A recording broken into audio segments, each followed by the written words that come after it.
नमस्कार, मैं शिवांग अग्निहोत्री और आप देख रहे हैं IBN टुडे न्यूज।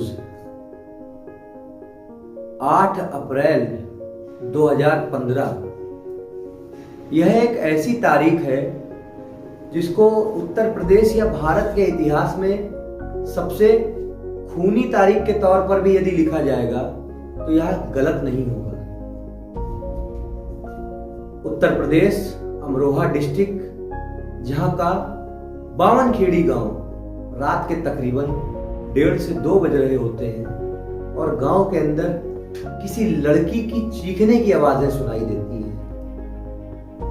आस पड़ोस के लोग सन्न रह जाते हैं, पब्लिक इकट्ठा होती है और उसके घर में जाती है तो अंदर का नजारा देखकर हक्के बक्के रह जाते हैं सभी लोग। अंदर 7 लोगों की लाशें पड़ी हुई हैं जिनको किसी ने बेरहमी से काट कर मार दिया है और एक 25 साल की लड़की वहां बैठकर चीख रही होती है जिसका नाम था शबनम। अमरोहा की शबनम, यह कहानी बहुत ही ज्यादा उत्तर प्रदेश में प्रचलित हुई है और हाल ही में इसमें प्रकरण में एक नया ट्विस्ट आता दिखाई दे रहा है। इसीलिए IBN टुडे न्यूज की तरफ से यह आपके सामने पेश की जा रही है। उन 7 लोगों में शबनम के माता पिता, शबनम के 2 भाई, शबनम की एक भाभी, शबनम की एक मौसी की बेटी और एक 8 महीने का नवजात भतीजा शामिल था। प्रशासन मौके पर आता है क्योंकि पूरे अमरोहा में इस घटना से हड़कंप मच जाता है। प्रशासनिक जांच शुरू होती है। 7 लाशों का पंचनामा भरकर उन्हें पोस्टमार्टम के लिए भेज दिया जाता है। शबनम के साथ में पूछताछ होती है तो शबनम अपने बयान में बताती है कि वह उस वक्त बाथरूम में थी, तभी कुछ लोग इस घर को लूटने के इरादे से घुसे थे और उन्होंने लूटपाट की दृष्टि को ध्यान में रखते हुए उसके परिवार वालों की हत्या कर डाली। लेकिन घर के मौजूदा हालात को देखते हुए, जहां पर यदि कोई व्यक्ति लूटने की इरादे से घुसेगा तो जाहिर सी बात है घर के अंदर लॉकर का तोड़ा जाना, घर के सामान में उथल पुथल होना, यह चीजें दिखना एक आम बात है। लेकिन वहां घर में एक माचिस की तीली भी इधर से उधर नहीं हुई थी। इस सारे मामले को देखते हुए पुलिस का शक कहीं ना कहीं शबनम के इर्द गिर्द घूम रहा था, लेकिन जो भी मुजरिम था, प्रशासन, पुलिस उससे कोसों दूर थी क्योंकि पुलिस के पास कोई भी पुख्ता प्रमाण नहीं था।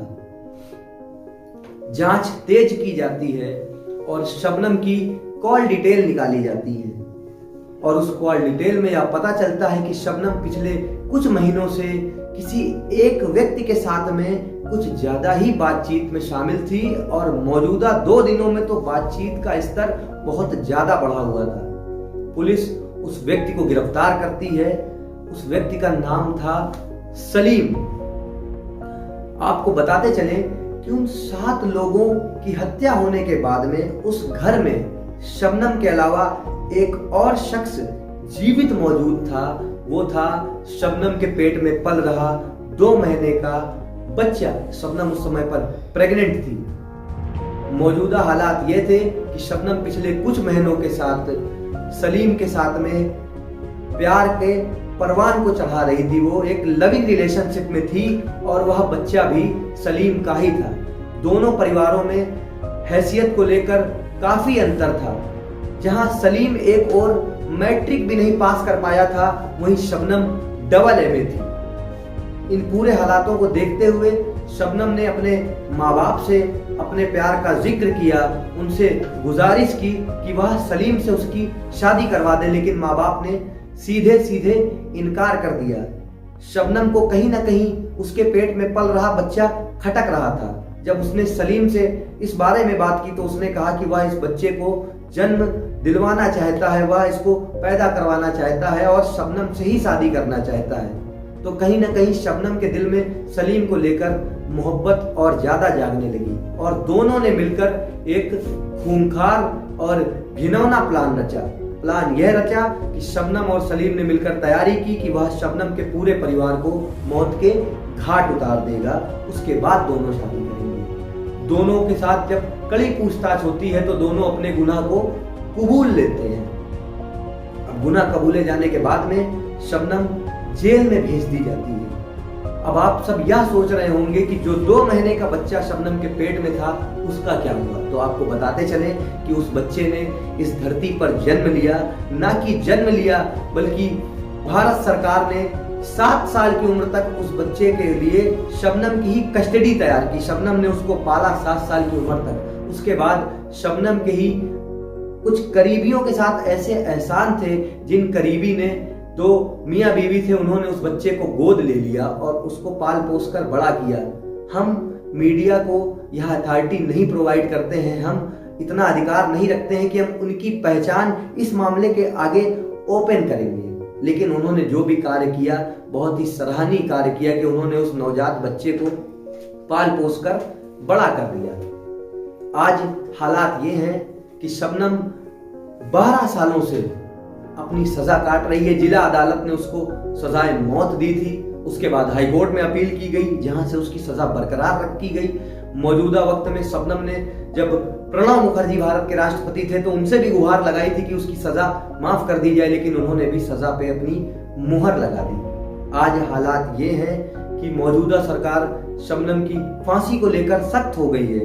तभी शबनम का वह बच्चा जो काफी बड़ा हो चुका है, उसने भी मौजूदा राष्ट्रपति रामनाथ कोविंद जी से यह निवेदन किया है कि उसकी मां की सजा बंद कर दी जाए, माफ कर दी जाए। वह अपनी मां से बहुत प्यार करता है।